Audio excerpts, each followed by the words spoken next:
À présent, je vais donner la parole au président Henri Pémo.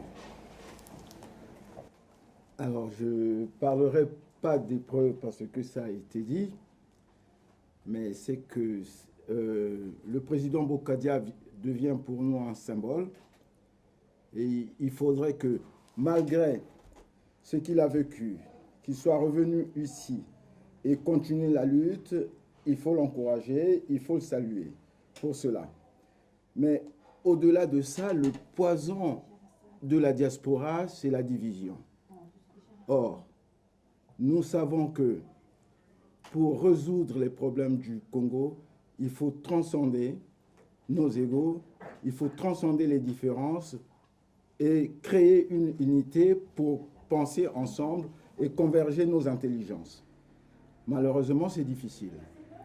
C'est difficile avec la diaspora parce que tout le monde a une certaine intelligence et l'envie d'être président ou quelque chose dans la représentativité de ce qu'il croit être vrai.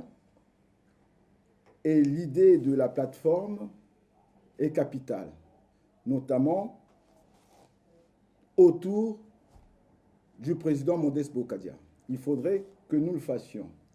Nous pouvons le faire, nous y arriverons par une seule voie. Je vous dis d'expérience, tous les Congolais, la majorité des Congolais résistants, font des lettres. Tous les Congolais font des lettres et toutes ces lettres arrivent soit aux organisations internationales, soit à la présidence française ou effectivement à la présidence des États-Unis. Très bien, ça voudrait dire que nous avons le souci du pays. Mais qui est l'interlocuteur après?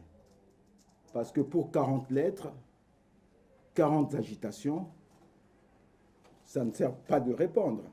Il faudrait que nous soyons unis, qu'il y ait une voix et que cette voix-là porte le combat de l'ensemble, de telle sorte que nous soyons pris au sérieux. Donc là, cette invitation est la bienvenue et j'espère que le président Bokadia pourrait nous arriver à cette conception qui est partagée par tout le monde de la conférence internationale. Merci.